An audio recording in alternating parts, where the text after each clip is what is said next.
नमस्कार। श्रीमद् वाल्मीकि रामायण अयोध्या कांड से आज मैं षोडशः सर्गः सुनाऊंगी।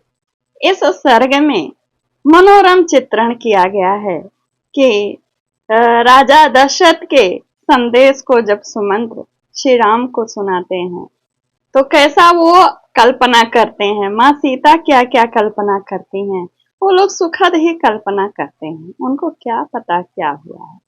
और जब वे लोग वहां से रथ पर से चलते हैं तो राजमार्ग के खुशी का बहुत ही मनोरम चित्रण है।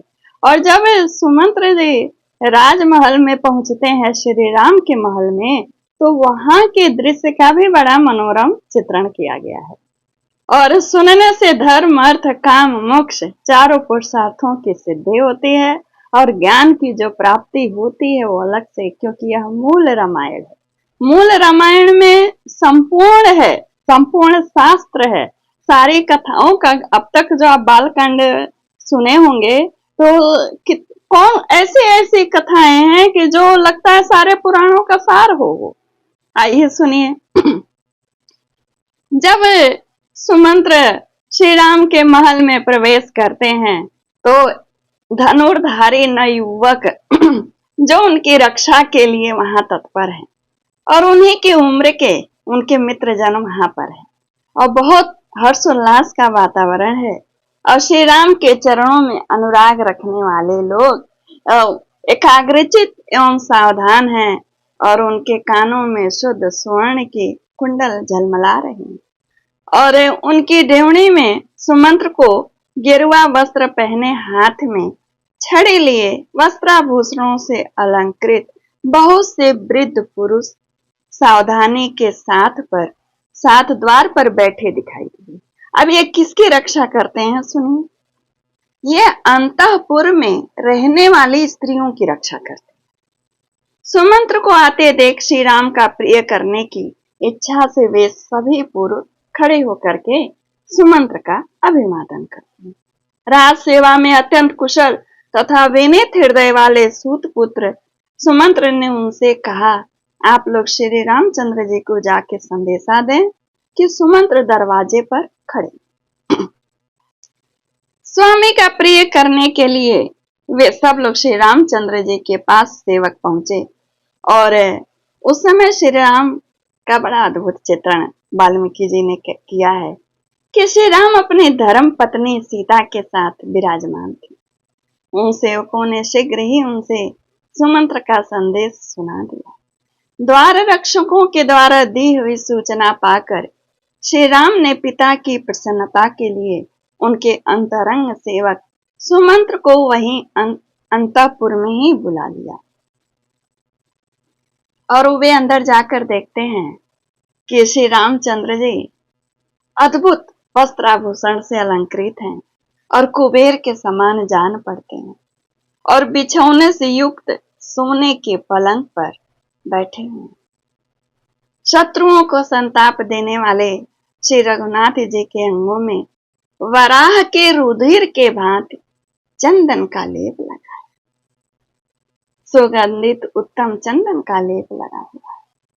और देवी सीता उनके पास बैठकर हाथ में चंवर लेकर के डुला रही हैं। ये इतने सुंदर दृश्य को सुमंत्र जी ने देखा। उनके समीप जो सीता जी बैठी हैं, ऐसा लगता है श्री राम चित्रा से संयुक्त चंद्रमा की बात शोभा पाते।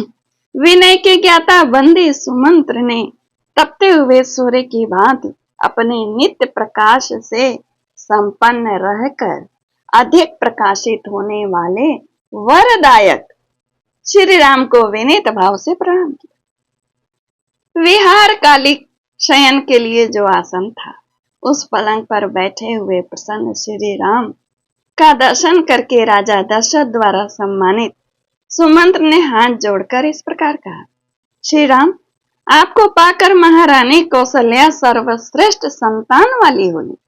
इस समय रानी कैकेयी के साथ बैठे हुए आपके पिताजी आपको देखना चाहते, अतः वहां चलिए, विलंब न कीजिए।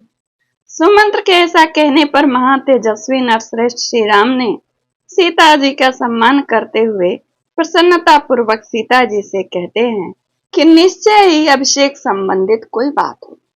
मेरे अभिषेक के विषय में राजा के अभिप्राय को लक्ष्य करके उनका प्रिय करने की इच्छा वाली परम उदार एवं समर्थ कजरारे नेत्रों वाली कैकेयी मेरे अभिषेक के लिए ही राजा को प्रेरित कर रही होंगी कि शीघ्र किया जाए। मेरी माता कैकेयी राजकुमारी इस समाचार से बहुत प्रसन्न हुई होंगी।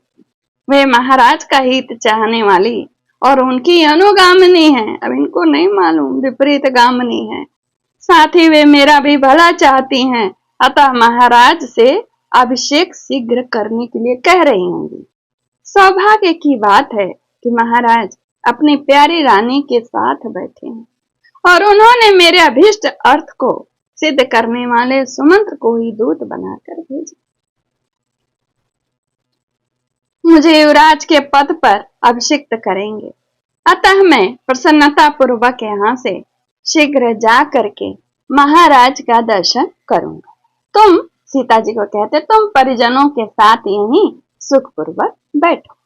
पति के द्वारा इस प्रकार सम्मानित माँ सीता कहती हैं, द्वार तक छोड़ने आई और वो भी सुखद कल्पना करके कहती हैं कि आर्य पुत्र ब्राह्मणों के साथ रहकर आपका युवराज पद पर अभिषेक करके महाराज दूसरे समय में राजसूय यज्ञ में सम्राट के पद पर आपका अभिषेक करने योग्य है। ठीक उसी तरह जैसे लोक सृष्टा ब्रह्मा ने देवराज इंद्र का अभिषेक किया था। आप राजसूय यज्ञ में दीक्षित हो, तदनुकूल व्रत का पालन करने में तत्पर, श्रेष्ठ मृग चर्मधारी, पवित्र तथा हाथ में मृग का सिंह धारण करने वाले हो और इस रूप का मैं आपका दर्शन करते हुए आपकी सेवा में मैं संलग्न रहूं, वो विश्व की इच्छा कर रहे हैं। आपकी पूर्व दिशा में वज्रधारी इंद्र, दक्षिण दिशा में यमराज, पश्चिम दिशा में वरुण और उत्तर दिशा में कुबेर रक्षा कर। तदंतर सीता की अनुमति ले उत्सव कालिक मंगल कृत पूर्ण करके श्री रामचंद्र जी सुमंत्र के साथ अपने महल से बाहर निकले। पर्वत की गुफा में शयन करने वाले सिंह जैसे अपने गुफा से निकलते हैं, उसी तरह श्री राम जी अपने महल से निकले। द्वार पर लक्ष्मण को उपस्थित देखा, जो विनीत भाव से हाथ जोड़े खड़े थे। तदंतर मध्यम कक्षा में आकर वे मित्रों से मिले। एक एक कक्ष होता है महल का, अंतःपुर, फिर ये मध्यम, फिर बाहर, वही बता रहे हैं। मध्यम कक्ष में आकर वे मित्रों से मिले, फिर प्रार्थी जनों को उपस्थित देखकर उन्हें संतुष्ट करते हुए रथ पर आरूढ़ हुए। उस रथ की जो पहिए की घर घराहट थी, वह मेघ के गंभीर गर्जना के समान प्रतीत होती थी। उसमें स्थान की संकीर्णता नहीं थी, यानी विस्तृत था। मणि एवं सुवर्ण से सुशोभित था। उसकी कांति सुवर्ण में मेरु पर्वत के समान जान पड़ता था। वह रथ अपनी प्रभा से लोगों के आंखों को चकाचौंध किए देता था। उसमें उत्तम घोड़े जुटे थे और इतने स्वस्थ थे कि हाथी के जैसे लग रहे थे। अपनी सहज शोभा से प्रकाशित श्री रघुनाथ जी उस रथ पर आरूढ़ हो तुरंत वहां से चले।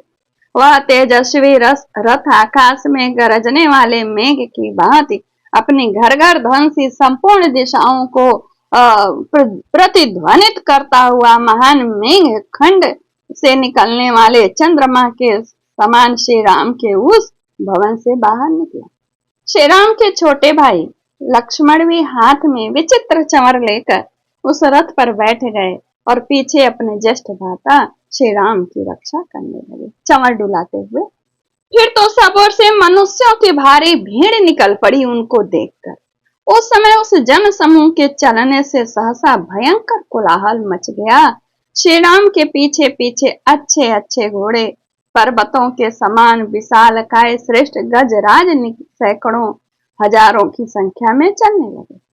उनके आगे आगे कवच आदि से सुसज्जित तथा चंदन अगरों से विभूषित हो खड्ग और धनुष धारण किए हुए बहुत से सूरवीर तथा मंगलाशंसी मनुष्य वंदे आदि चल रहे थे, यानी गाते हुए जा रहे थे। तदंतर मार्ग में वाद्यों की ध्वनि, बंदी जनों की स्तुति पाठ के शब्द तथा शूरवीरों के सिंहनाद सुनाई देने लगे। महलों की खिड़कियों पर बैठी हुई, वस्त्रों को धारण किए हुए विभूषित वनिताएं स्त्रियां जो थीं, जो सब ओर से शत्रु दमन श्री राम पर ढेर ढेर सुंदर सुंदर पुष्प डाल रही थी और साथ ही साथ उनकी स्तुति और गान करते जा रही थी। और वे श्रेष्ठ वचनों में इस तरह स्तुति गान करती, कहती, माता को आनंद प्रदान करने वाले हे रघुवीर, आपकी यह यात्रा सफल होगी और आपको पैतृक राज्य प्राप्त होगा। इस अवस्था में आपको देखती हुई आपकी माता कौशल्या निश्चय ही आनंदित हो रही होंगी। वे नारियां श्री राम की हृदय बल्लभा सीता जी के भी सौभाग्य को इस स्तुति के रूप में गान कर रही हैं। कहती हैं कि उन्होंने बड़ा भारी तप किया होगा, तभी उन्होंने चंद्रमा से युक्त हुई रोहिणी की भांत श्री राम का संयोग प्राप्त किया। इस प्रकार राजमार्ग पर रथ पर बैठे हुए श्री रामचंद्र जी प्रसाद शिखरों पर बैठी हुई नवयुवतियों के द्वारा कही गई प्यारी प्यारी बातें सुनते जा रहे हैं। उस समय अयोध्या में आए हुए दूर दूर से लोग अत्यंत हर्ष भर के श्री रामचंद्र जी के विषय में जो वार्तालाप और तरह तरह की बातें करते, वे अपने विषय में कही हुई उन सारी बातों को रथ पर से ही श्री राम सुनते जा रहे। वे कहते थे, इस समय ये श्री रामचंद्र जी महाराज दशरथ की कृपा से बहुत बड़ी संपत्ति की अधिकारी होने जा रहे हैं। अब हम सब लोगों की समस्त कामनाएं पूर्ण हो जाएंगी, क्योंकि अब ये श्री राम हमारे शासक होंगे। यदि यह सारा राज्य चिरकाल के लिए इनके हाथ में आ जाए तो इस जगत की समस्त जनता के लिए महान लाभ होगा। इनके राजा होने पर कभी किसी का प्रिय नहीं होगा और किसी को कोई दुख भी नहीं देखना पड़ेगा। और इस तरह सबकी बातें सुनते हुए श्री रामचंद्र जी कुबेर के समान रथ पर चले जा रहे थे। यात्रा करते हुए श्री राम ने उस विशाल राजमार्ग को देखा, जो हथनियों, मतवाले हाथियों, रथों, घोड़ों से खचाखच भरा हुआ था। उसके प्रत्येक चौराहे पर मनुष्यों की बड़ी भारी इकट्ठी भीड़ थी। उसके दोनों पार्श्व भागों में प्रचुर रत्नों से भरी हुई दुकानें थी तथा बिक्री के योग्य भी बहुत से द्रव्य ढेर वहां दिखाई दे रहे थे। वह राजमार्ग बहुत ही साफ सुथरा था। इस तरह आपको मैंने 16 सर्ग सुनाया। इस प्रकार श्री वाल्मीकि निर्मित रामायण अयोध्या कांड के आदि काव्य अयोध्या कांड के 16वां सर्ग में पूर्ण होता है। 17वां सर्ग में जरूर आइएगा सुनने कि वहां पहुंचने पर क्या होता है। नमस्कार, जय श्री कृष्ण, धन्यवाद। लाइक कमेंट शेयर जरूर करिएगा।